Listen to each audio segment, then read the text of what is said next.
আসসালামু আলাইকুম বন্ধুরা। আমরা জানি পাট সোনালী ফসল। এই যে বৃষ্টি হচ্ছে, বৃষ্টি হওয়ার কারণে কাকা যে পাট লাগছে। কাকা কি নাম?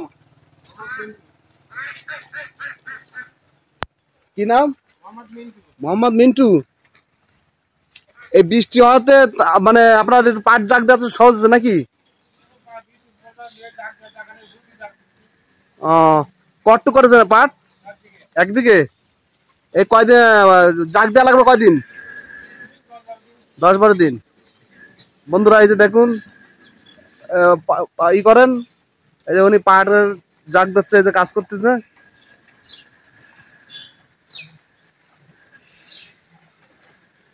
এই যে পাট জাগ দিচ্ছে। এই বৃষ্টি হওয়ার জন্য অনেক সুবিধা হয়েছে। আর এই বছরে প্রচুর বৃষ্টি হয়েছে, যার কারণে পাট জাগ দেওয়ার সুবিধা হয়েছে।